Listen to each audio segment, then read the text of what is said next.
Good morning students. आज हम पाठ 6 भगवान के डाकिए कविता के प्रश्नोत्तर करेंगे। देखिए प्रश्न कविता से आगे।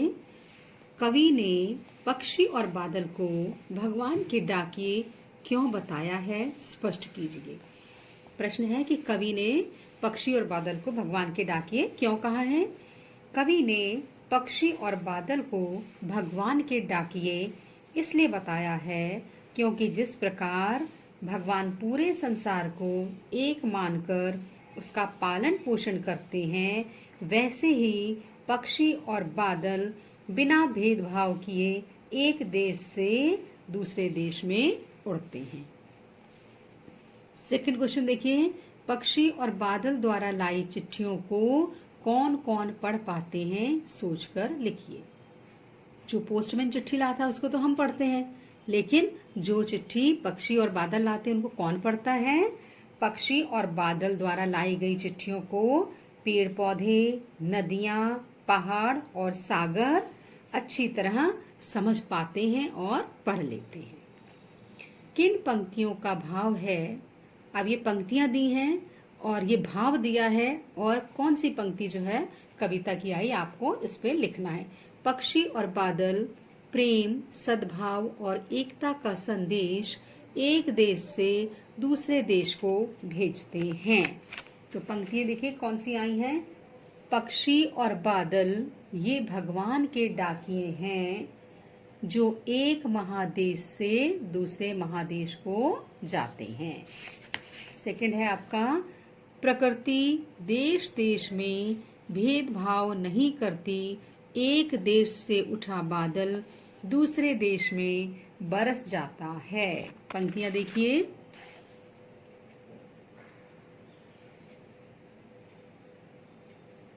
और एक देश का भाप दूसरे देश में पानी बनकर गिरता है।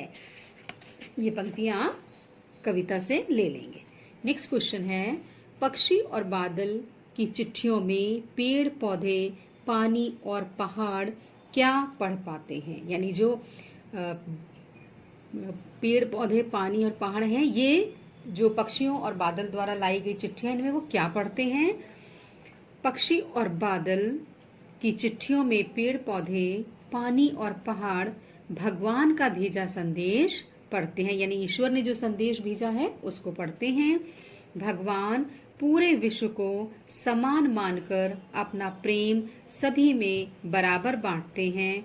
उनका वो प्रेम बादलों द्वारा पानी के रूप में धरती पर आता है, जो कि पेड़ पौधों में जीवन का संचार करता है। इसे ही पेड़ पौधे, पानी और पहाड़ पढ़ते हैं। नेक्स्ट क्वेश्चन, एक देश की धरती दूसरे देश को सुगंध भेजती है, कथन का भाव स्पष्ट कीजिए। यानी एक देश की धरती जो है दूसरे देश को सुगंध भेजती है। कहने का अभिप्राय है कि धरती को हमने सीमाओं में बांधा है, जबकि प्रकृति सभी पर अपना प्रेम बराबर बरसाती है।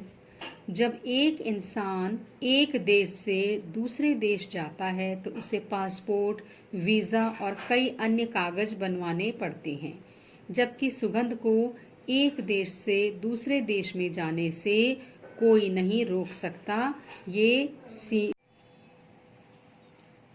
पाठ से आगे प्रश्न देखिए, पक्षी और बादल की चिट्ठियों के आदान प्रदान को आप किस दृष्टि से देख सकते हैं। पक्षियों और बादल की चिट्ठियों का आदान प्रदान। पक्षी और बादल की चिट्ठियों के आदान प्रदान को हम अच्छी खबर लेकर आने वाले डाकिये के संदर्भ में देख सकते हैं। जिस प्रकार डाकिया खुशखबरी लाकर सबको प्रसन्न कर देता है, वैसे ही धूप से बेहाल धरती पर जब बादल भगवान द्वारा भेजा गया जल बरसाते हैं तो पृथ्वी का रोम रोम हरा होकर खुशी से लहलहाने लगता है। नेक्स्ट क्वेश्चन, आज विश्व में कहीं भी संवाद भेजने और पाने का एक बड़ा साधन इंटरनेट है। पक्षी और बादल की चिट्ठियों की तुलना इंटरनेट से करते हुए 10 पंक्तियां लिखिए। देखिए पक्षी और बादल जो हैं और उनकी तुलना करनी है आपको इंटरनेट से। तो जिस प्रकार पक्षी और बादल कहीं भी उड़ जाने के लिए स्वतंत्र हैं, वैसे ही इंटरनेट से भी हम अपना संदेश विश्व के किसी भी कोने में पहुंचा सकते हैं। पक्षी और बादल पल झपकते ही यहाँ से वहां उड़ जाते हैं, वैसे ही इंटरनेट उनसे भी तेज गति से संदेश पहुंचाता है। इंटरनेट का पर मनुष्य संदेश पहुंचाता है और बादल और पक्षी भगवान के डाकिए हैं, यानी वो भगवान का संदेश लाते हैं और इंटरनेट जो है वो मनुष्य का संदेश लाता है। इंटरनेट मानव निर्मित संदेश एक स्थान से दूसरे स्थान तक पहुंचाता है। पक्षी और बादल भगवान के संदेश वाहक हैं। इंटरनेट पर संदेश भेजने तथा प्राप्त करने के कुछ नियम होते हैं, परंतु पक्षी तथा बादल सब बंधनों से मुक्त हैं, यानी पक्षी कभी भी कहीं पर भी जा सकते हैं। इंटरनेट पर भेजा संदेश कुछ खास व्यक्तियों के लिए होता है, परंतु बादल एवं पक्षी एक साथ सभी के लिए संदेश लेकर आते हैं। इंटरनेट पर संदेश भेजने व प्राप्त करने के पैसे लगते हैं, जबकि बादल व पक्षी अपनी सेवाएं मुफ्त उपलब्ध करवाते हैं। इस प्रकार दोनों में अनेक समानताएं और असमानताएं हैं। नेक्स्ट क्वेश्चन देखिए, हमारे जीवन में डाकिये की भूमिका क्या है, इस विषय पर 10 वाक्य लिखिए। देखो एक समय ऐसा था बच्चों जब डाकिये का जीवन में बहुत अधिक महत्व था। लोग चिट्ठियों के द्वारा ही एक दूसरे को समाचार देते थे और एक दूसरे का समाचार जानते थे। आज इंटरनेट होने से लोग 1 मिनट में फोन लगाते हैं और दूसरी तरफ संदेश पहुंचा देते हैं और दूसरों का संदेश जान लेते हैं, लेकिन फिर भी डाकिये का हमारे जीवन में महत्व है। डाकिये की हमारे जीवन में महत्वपूर्ण भूमिका होती है। वह हमारे संदेश को हमारे मित्रों रिश्तेदारों तक पहुंचाता है। वह मानव को मानव से जोड़ने का अद्भुत कार्य करता है। वह देश विदेश की सूचनाएं हमारे पास लाता है। भले ही आज कंप्यूटर और ईमेल का जमाना आ गया है, परंतु डाकिये का महत्व अभी भी बना हुआ है। वह बिना किसी भेदभाव के अपना कार्य करता है। ग्रामीण जनजीवन में डाकिये को अधिक सम्मानित सदस्य माना जाता है, क्योंकि अनूठी पत्रों की अनूठी चिट्ठियों की अनूठी दुनिया में हमने पढ़ा था ना कि गांव के जो लोग हैं वो पोस्टमैन को क्या मानते हैं, देवदूत मानते हैं, क्योंकि वो उनका मनी ऑर्डर लेकर आता है।